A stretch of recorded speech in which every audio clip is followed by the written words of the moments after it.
வணக்கம் உறவுகளே, ஒரு காணொளி காட்டுறோம் பாருங்க. மக்களை பிரிக்கும் சனாதனம் நிச்சயம் ஒழிக்கப்பட வேண்டும். நன்றி, வணக்கம். சொல்ல வேண்டிய அவசியம் என்ன இருக்கு? அங்க என்ன அது இந்து மத கூட்டம் நடக்குதா, இல்ல பிஜேபிக்கு எதிராக நீங்க பிரச்சாரம் பண்ணிட்டு இருக்கிறீங்களா? என்ன நடந்துட்டு இருக்கு? அது ஒரு அசம்பிளி. அனைத்து தரப்பட்ட மக்கள், குறிப்பாக சொன்னால் அங்கே அதிகமாக இருப்பதும் சனாதனத்தை சேர்ந்தவர்கள் தான்.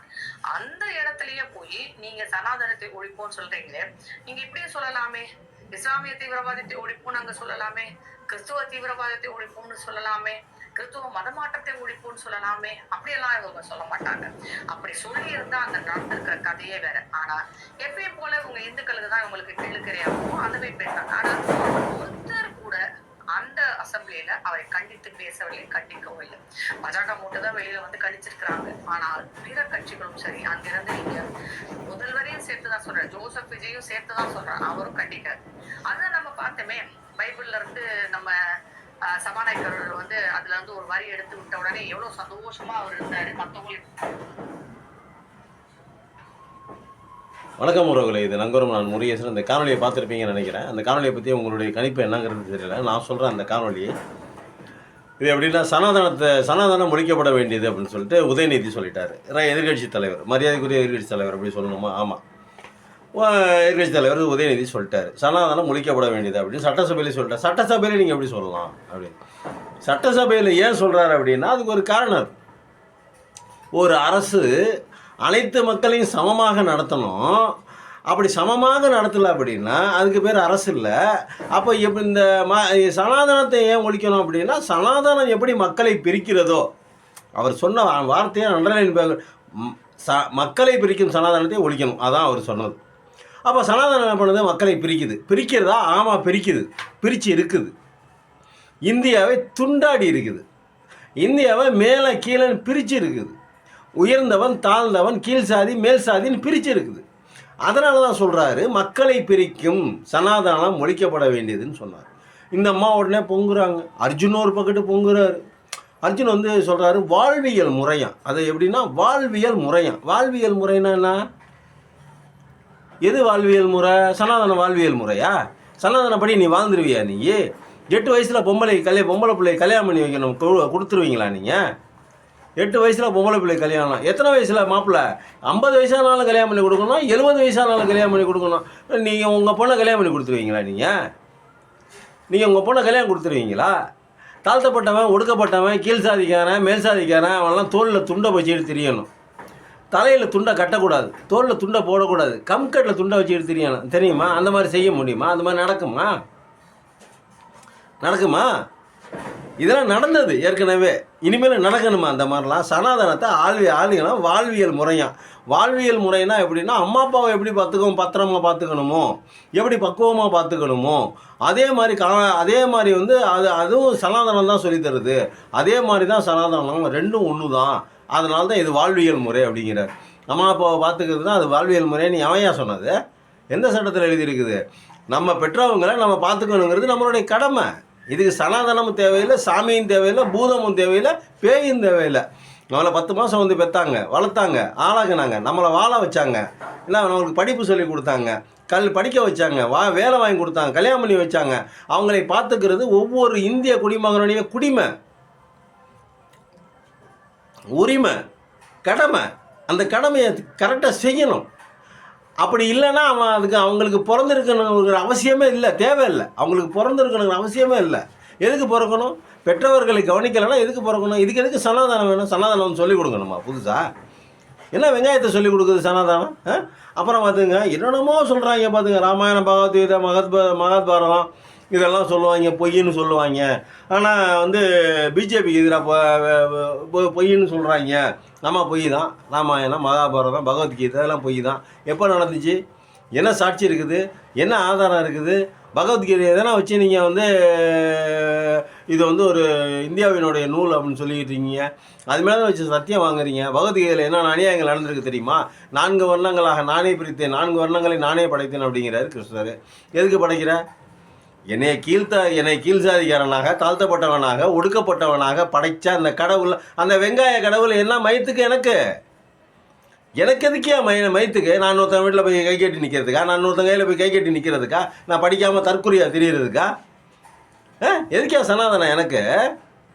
எதுக்கு சனாதனம்? தாழ்த்தப்பட்டவன் நீ என்ன மயத்துக்கு படைக்கிற நீ? அப்போ நீ என்ன மயிறு கடவுளை நீ எங்களுக்கு? தாழ்த்தப்பட்டவன் நீ ஏன் படைக்கிற? ஒடுக்கப்பட்டவன் நீ ஏன் படைக்கிற? யார் பெரியவன், யார் சிறியவன்? வசதி இருந்தால் வாய்ப்பு இருந்தால் பெரியவன், வசதி இல்லாமல் ஏழையாக இருந்தால் சிறியவன், அப்படியே கூட பிரிப்பீங்களா?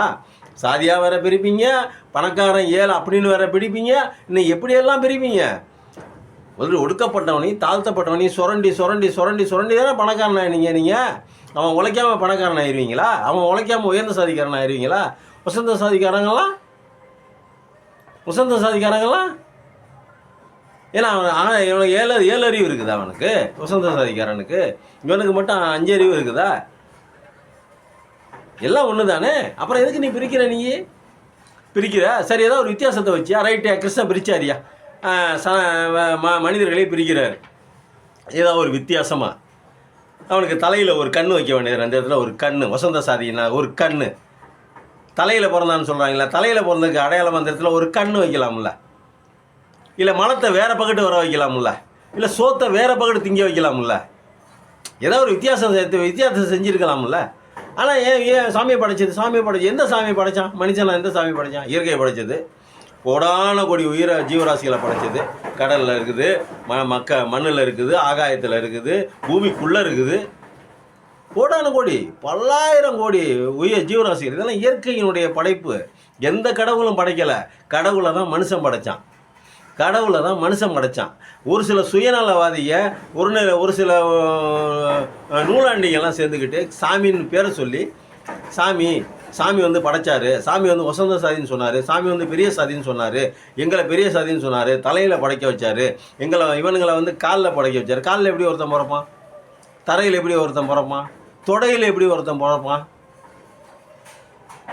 எப்பட்றா தோள்பட்டையில் எப்படி ஒருத்தன் பிறப்பான்? இங்கே ஒரு பெண்ணுறுப்பு இருக்கா, இங்கே ஒரு பெண்ணுறுப்பு இருக்கா, இங்கே ஒரு பெண், இதெல்லாம் பேசுனா கொச்சையாக பேசலாம் அப்படிம்பாங்க.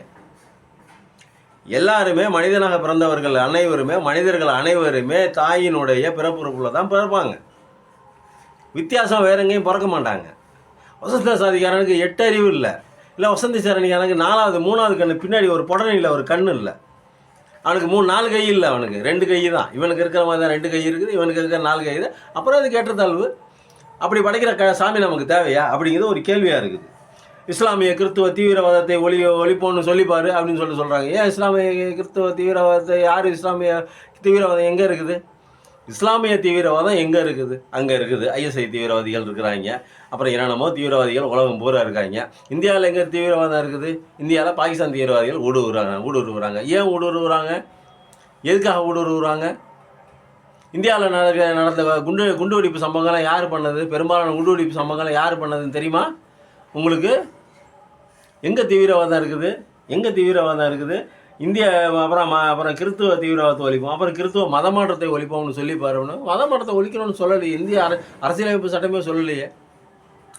அவர்களுடைய மதத்தை அவர்கள் பரப்புவதற்கான எல்லா யோகிதையும் இருக்குது எல்லாத்துக்கும். ஒரு மனுஷன் இப்போ எனக்கு ஒரு மதம் இருக்குது, என் பேர் முருகேசன்.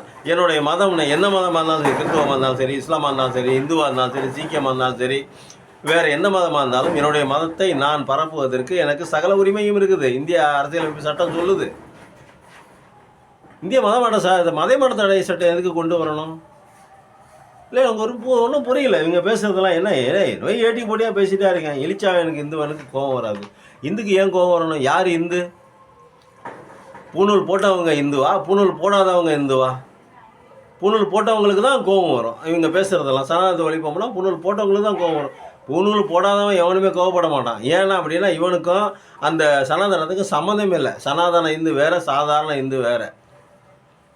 சனாதன இந்து வேறு, சாதாரண இந்து வேறு. இது வேறு, அது வேறு. இப்போ அப்புறம் என்ன சொன்னாங்க? சனாதனம் வேறு, தர்மம் வேறு, அது வேறு, இது வேறு, தமிழை வேறுன்னு சொல்லுவாங்க. இந்து மதம் சனாதனம் ரெண்டுமே ஒன்று தான். அந்த அம்மா சொல்கிறாங்க இந்து மதம் சனாதனம் ரெண்டுமே ஒன்று தானே இந்த அம்மா சொல்கிறாங்க. ரைட்டு, எல்லாத்துக்கும் பூணூல் போட்டு விடு. பாரதியார் போட்ட மாதிரி எல்லாத்துக்கும் பூணூல் போட்டு விடு. இல்லை எல்லாரும் பூணூல் போடாதீங்க, எல்லாத்துக்கும் பூணூல் போட்டு விடு. ஒரு ஒடுக்கப்பட்டவனு சொல்கிற, தாழ்த்தப்பட்டவனு சொல்கிற ஒரு பறையனுக்கோ ஒரு சக்கிரியனுக்கோ ஒரு பொண்ணை கல்யாணம் பண்ணி கொடுங்க. அந்த ஜாதியிலேருந்து கல்யாணம் பண்ணி கொடுப்பீங்களா? இல்லை இந்த சைட்லேருந்து ஒரு பொண்ணை நீங்கள் கல்யாணம் பண்ணிக்கிங்களா? இல்லை ஒரு ஒடுக்கப்பட்டவன் வீட்டுக்கு, ஒரு சக்கிலியன் வீட்டுக்கோ இல்லை ஒரு பறையன் வீட்டுக்கோ நீங்கள் ஒரு பொண்ணை கல்யாணம் பண்ணி கொடுப்பீங்களா உங்கள் சாதியிலேருந்து? இவன் வீட்டில் வந்து சோறு சாப்பிடுவீங்களா? இவன் வீட்டுக்குள்ள வந்து நுழைவீங்களா? இவன் கூட ஒன்றா படுத்து தூங்குவீங்களா? இவன் வீட்டில் பொண்ணு கட்டிக்குவீங்களா? வீட்டில் சம்மந்தம் பண்ணிக்குவீங்களா?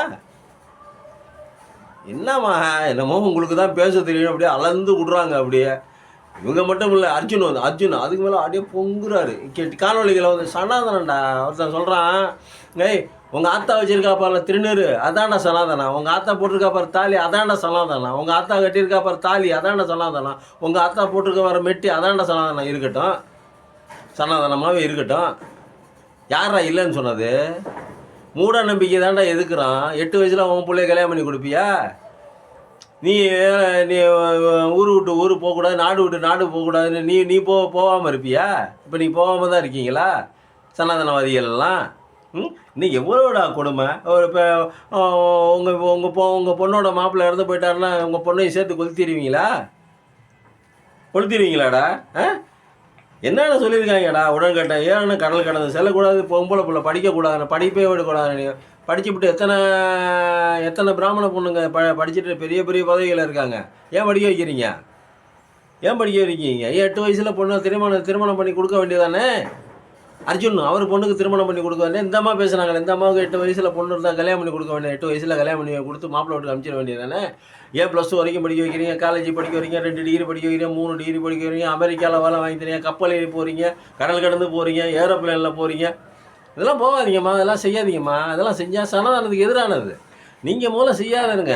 சனாதனமும் இந்து மதமும் ஒன்று அப்படின்னா, செந்துக்கள் எல்லாருமே ஒன்று அப்படின்னா, ஒருத்தன் ஒடுக்கப்பட்டவனுக்கு பொண்ணை கொடுங்க. நீங்கள் முதல்ல பொண்ணை கொடுத்தீங்கன்னா அப்புறம் எல்லா சாதிக்காரங்களும் பொண்ணு கொடுப்பாங்க. ஏன்னா இவங்களை பிரித்ததே நீங்கள் தான். உசந்த சாதிக்காரங்க தான் பிரித்து பிற்படுத்த சாதியாக மாற்றினது, தாழ்த்தப்பட்ட சாதியாக மாற்றினது, ஒடுக்கப்பட்ட சாதியாக மாற்றினது.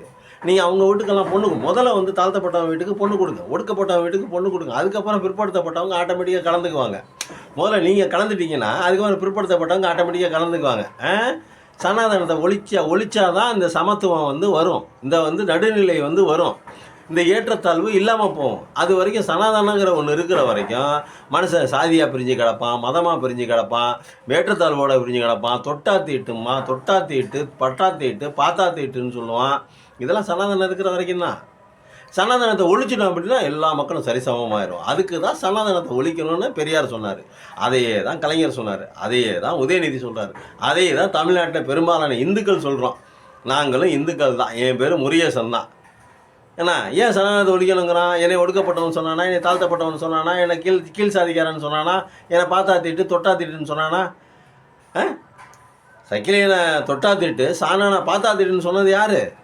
யாருமா சொன்னது? அதெல்லாம் கோயிலுக்குள்ளே போகக்கூடாதுன்னு சொன்னது யார்? ஏன் எல்லாத்தையும் கோயிலுக்குள்ள உள்ள விட வேண்டியதானே? நீ எதுக்கு நீ அச்சனை? சாமிக்கு மனுஷனுக்கு நீ எதுக்கு நடுவில்? உனக்கு என்ன வேலை? சாமிக்கு மனுஷனுக்கு நடுவில் உனக்கு என்ன வேலை? உனக்கு நீ சாமியை விடு, நான் தள்ளிக்க. அவன் போகிறவன் பூரா அர்ச்சனை பண்ணட்டான், பூரா அபிஷேகம் பண்ணட்டான். அவன் கட்டின கோயில் தானே, அவன் வச்ச சாமி தானே, அவன் பணத்தில் வச்ச கட்டின கோயில் தானே, ஏழை மக்களோட பணத்தில் கட்டின கோயில் தானே, ஏழை மக்கள் செங்கல் எடுத்து கொடுத்து கட்டின கோயில் தானே, ஏழை மக்கள் நெத்தி வேர்வை நிலத்தில் சிந்தி கட்டின கோயில் தானே. ஏன் அவனை உள்ளே விடு? நீ எதுக்கு நடுவில் நிற்கிற? அவனை உள்ளே விட்டுரு. நேராக போய் அவன் பாடு சாமியை தொட்டு கும்பிட்டு குளிராக கண்ணார தொட்டு அப்படியே அம்மா ஐயா சாமி நல்லா இருக்கியா, நீ நல்லா இருந்தா நான் நல்லா இருந்த மாதிரி, நீ நல்லா இருந்தால் தானே எங்களெல்லாம் நல்லா வச்சுருப்பா அப்படின்னு சொல்லட்டும். அவன் சொல்லட்டுங்க. அவன் சாமிங்க, அவன் கட்ட கோயில், அவன் சாமிங்க, அவன் வீட்டு இடம். இந்த நாட்டில் இருக்கிற இந்த இது எல்லாமே புறம்போக்கு இடத்துல இருக்குது, எல்லாம் அரசு நிலங்களில் இருக்குது. கோயில் பூரா எல்லாமே பொதுமக்களுக்கு சொந்தமானது. பொதுமக்களை நேராக விட்டுருங்க. அவங்க போய் சாமி கும்பிட்டோம், ஐயா காலை கட்டி பிடிச்சிட்டு அழுவட்டும், அவன் குறைய சொல்லட்டும். சாமிகிட்ட குறைய சொல்லட்டும். இல்லாத சாமிகிட்ட அவன் குறைய சொல்லிட்டு போகிறான். நீ எதுக்கு நடுவில் போய் நிற்கிற?